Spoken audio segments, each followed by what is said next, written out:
Good morning, all of you. How are you all? I hope you all are fine. So, this is your Hindi class. Today, we will read chapter number 16 of class 5th. Last chapter of your class 5th, पाठ परिचय। भारत सचमुच रंग रंगीला देश है। भारत बड़ा रंगीला देश है। इसके हर राज्य की अपनी एक सामाजिक सांस्कृतिक छटा है। ऐसा लगता है जैसे सभी राज्यों में यह होड़ लगी है कि वह भारत की अद्भुत सुंदरता के रंग रंगीले गुलदस्ते में अपनी भी एक खुशबू और रंगत जोड़कर उसे आकर्षक बना दे। मेघालय की सुंदरता का वर्णन यहाँ पर किया गया है। भारत जो है हमारा बहुत रंगीला देश है और इसके हर राज्य की अपनी एक सामाजिक सांस्कृतिक एक विभिन्नता है। ठीक है, और हर राज्य में जैसे कि होड़ लगी है कि वो सबसे सुंदर लगेंगे, सबसे प्यारे लगेगा। हमारी पृथ्वी पर सबसे अधिक वर्षा जहाँ होती है वह है मेघालय राज्य। प्रकृति की अनमोल धरोहर गारो, खासी और जयंता की पहाड़ियां भी इसी राज्य में फैली हैं। ब्रह्मपुत्र नदी से दक्षिण पूर्व से हवाएं इस घाटी में प्रवेश करती हैं। ये ठीक है, यहाँ पर प्रवेश करती हैं। शिलांग पर्वत जो है उन्हें आगे बढ़ने से रोकता है। वहाँ पर एक पर्वत है शिलांग जो उन्हें आगे बढ़ने से रोकता है। मौसमी हवाओं से आए बादलों को यहाँ घाटी में काफ़ी समय तक रुकना पड़ता है। ठीक है, यहाँ बादलों को बहुत समय तक रुकना पड़ता है, इसलिए इसे क्या कहा जाता है? बादलों का घर कहा जाता है। उत्तर में असम और दक्षिण तथा पश्चिम में बांग्लादेश की सीमाओं से घिरे मेघालय राज्य के भूभाग का वर्णन रामायण, महाभारत व पुराणों में मिलता है। ठीक है, उत्तर में असम हो गया और हमारा दक्षिण और पश्चिम में बांग्लादेश की सीमा हो गई। उसमें जो मेघालय राज्य है उसके भूभाग का वर्णन, उसके भाग का वर्णन जो है वो रामायण और महाभारत और पुराणों में मिलता है। प्रथम मुस्लिम यात्री काजिम ने अपने यात्रा वृतांत में यहाँ के रसीले फलों, जो मुस्लिम यात्री थे वो कौन थे? काजिम, पहले मुस्लिम यात्री। उन्होंने अपनी यात्रा वृतांत में यहाँ के रसीले फलों, यहाँ के सोना, चांदी, तांबा पिघलाने, रेशमी कपड़े बनाने की कलाकारी और चीन से व्यापार का उल्लेख किया है। यहाँ का क्रमबद्ध इतिहास 16वीं शताब्दी से मिलता है, जब असम में अहोर राजाओं का शासन था। ठीक है, तो यहाँ से हमें जानकारी मिलती है 16वीं शताब्दी से।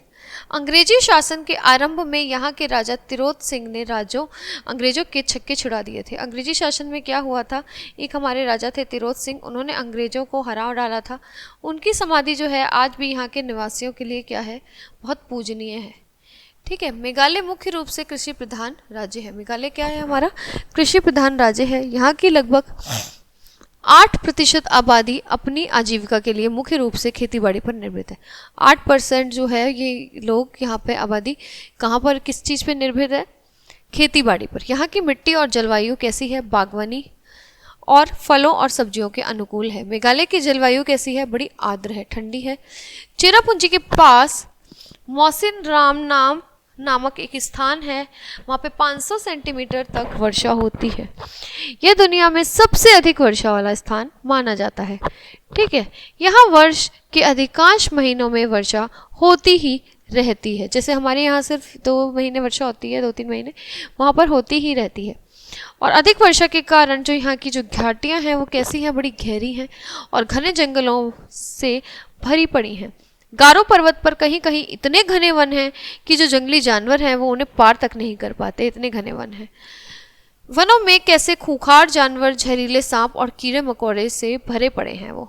मेघालय में मुख्य रूप से 3 समुदाय हैं। कौन से हैं? खासी, गारो और जयंतिया के लोग रहते हैं। इनके अतिरिक्त कुछ बंगाली, असमिया और नेपाली लोग भी यहाँ रहते हैं। यहाँ के निवासी मंगोल मूल के हैं। ठीक है, इनका सिर कैसा है? चपटा है। नाक कैसी है? चौड़ी है। और आंखें कैसी? गोल गोल और छोटी हैं। चेहरे पे नामात्र की मूछें और जो रंग है वो पीलापन लिए हुए है। प्रमुख 3 जातियों के रस्म रिवाज अलग अलग हैं, फिर भी इनकी जीवन शैली एक तरह की ही है। मेघालय में मात्र सत्तात्मक समाज है। कैसे? यहाँ पर जो लड़कियां हैं उनका शासन चलता है। ठीक है, उनको प्राथमिकता दी जाती है, उनका घरों में हिस्सा होता है और उनकी ही हर बात मानी जाती है। इसका अर्थ है बेटियों के नाम पर वंश चलता है। वंश जो है वो बेटियों के नाम पर चलता है और वही संपत्ति की उत्तराधिकारिणी होती हैं। यहाँ प्रचलित एक लोक कथा के अनुसार एक बार खासी और गारो जातियों पर हमला हुआ था, तो दुश्मनों से युद्ध करने के लिए अनेक योद्धा मारे गए। पुरुषों के मर जाने पर उसकी संपत्ति पर दूसरे अधिकार ना कर ले, यही सोचकर दोनों जातियों ने मिलकर युद्ध में ना जाने वाली स्त्रियों को ही घर की व्यवस्था और संपत्ति का उत्तराधिकार दे दिया। इस व्यवस्था के अनुसार विवाह होने पर जो लड़की है वो ससुराल नहीं जाती, बल्कि पति जो है उसके घर आकर रहता है। घर की संपत्ति की देखभाल माँ आदि करता है और परिवार के भरण पोषण का अधिकार जो होता है वो पिता को होता है। संपत्ति की उत्तराधिकारिणी सबसे छोटी कन्या होती है। मामा उसका सलाहकार होता है। उत्तराधिकारिणी नौकना कहलाती है यहाँ पर, उसका पति नौकरम कहलाता है। इसका अर्थ ये है कि घर का रखवाला वह होता है। ठीक है, विवाह के पहले कमाया गया धन पुरुष अपनी माँ को दे देता है। ठीक है, वह अपनी माता बहन के मामले में राय दे सकता है, परंतु पत्नी अथवा बच्चे के मामले में नहीं दे सकता। मेघालय के जनजीवन में खेल कूद का बहुत महत्व है। खासी जाति में परंपरागत खेल जो है बैल युद्ध देखने के लिए भारी भीड़ जमा होती है। यहाँ पर जो पुराना खेल है वो क्या है, तीरंदाजी। एक गांव के तीरंदाज दूसरे गांव वालों को आमंत्रित करते हैं। गांव की स्त्रियां जो हैं उमंग और उत्साह के साथ अपने अपने पक्ष को खाद्य सामग्री देती हैं, जिसके निशाने जो हैं वो ज़्यादा सटीक बैठते हैं, वही पक्ष जीतता है। गारो लोगों का एक प्रमुख खेल है बायो गासिया। इसमें बांस के सहारे एक दूसरे को पछाड़ते हैं। कुश्ती की तरह ये एक खेल है। गौ ग्रिपा भी यहाँ खेला जाता है। ठीक है, बहुत सी बातें यहाँ मौखिक और परंपराओं द्वारा जीवित हैं, जिसमें कहावतें जो हैं, लोकगीत, लोक कथाएं और रीति रिवाज हैं बहुत सारे। अतिथि का स्वागत यहाँ के लोग सुपारी से करते हैं।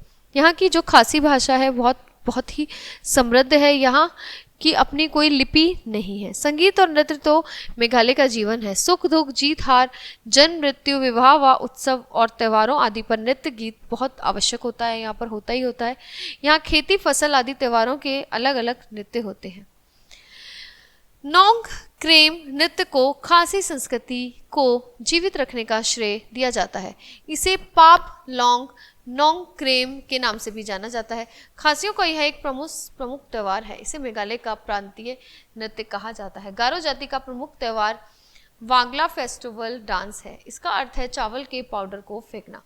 धान की फसल घर आने पर नवंबर दिसंबर में एक सप्ताह के लिए ये मनाया जाता है। यह ईश्वर के प्रति फसल की प्रतीक कृतज्ञता का पर्व है कि ईश्वर ने हमें इतनी अच्छी फसल दी है। गारो लोग जो होते हैं वह अपने देवता सलजोंग मतलब सूर्य देवता के सम्मान में अक्टूबर नवंबर में क्या करते हैं, एक सप्ताह तक चलने वाला यह त्यौहार है वांगाला मनाते हैं। त्यौहार के अंतिम दिन क्या होता है, एक साथ 100 ढोल बजते हैं। बट 100 ढोल बजते हैं। मेघालय को प्रकृति का अनमोल वरदान मिला है। इसकी राजधानी क्या है, शिलांग। भारत के सुंदर हिल स्टेशनों में से एक है शिलांग। यहाँ की सबसे ऊंची चोटी है शिलांग पीक। सन 1874 में कर्नल हेनरी होपी डेसन ने शिलांग शहर का निर्माण कराया था। यहाँ उच्च शिक्षा संस्थान व महत्वपूर्ण कार्यालय है। शिलांग से 50 किलोमीटर दूर चेरापूंजी नामक स्थान है और यहाँ जाने के लिए घुमावदार सड़कों, गहरे दर्रों और खाइयों के निकट से रोमांचक सफ़र पूरा करना होता है। शिलांग से पहले 1864 ईस्वी तक चेरापूंजी ही यहाँ की राजधानी थी। मेघालय अपने विविध रीति रिवाजों, बहुरंगी संस्कृति, मनोरम प्रकृति, परिवेश, खुशमिजाज संगीत और नृत्य प्रेमी समाज का अनूठा संगम है।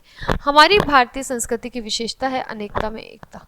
ठीक है, यहाँ पर एकता बहुत है लोगों में और ये इसका जीवंत उदाहरण है। यहाँ चारों ओर उल्लास है, हर्ष है और श्रम की साधना के गीत लोग आपस में मिलजुल कर गाते हैं और आपस में मिलजुल कर यहाँ पर लोग रहते हैं और मेहनत करते हैं और उससे अपनी आजीविका चलाते हैं।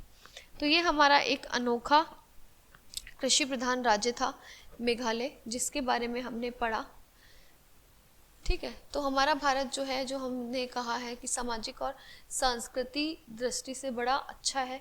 बादलों का घर इसे कहा जाता है मेघालय को, क्योंकि यहाँ बहुत वर्षा होती है। यहाँ पर अधिकतर मंथ्स में बारिश ही होती रहती है, तो यहाँ पर बहुत आकर्षक बनाती है यही इस चीज़ को। ठीक है, तो हमने ये चैप्टर पढ़ा। Okay guys, bye, have a nice day. This chapter is over now.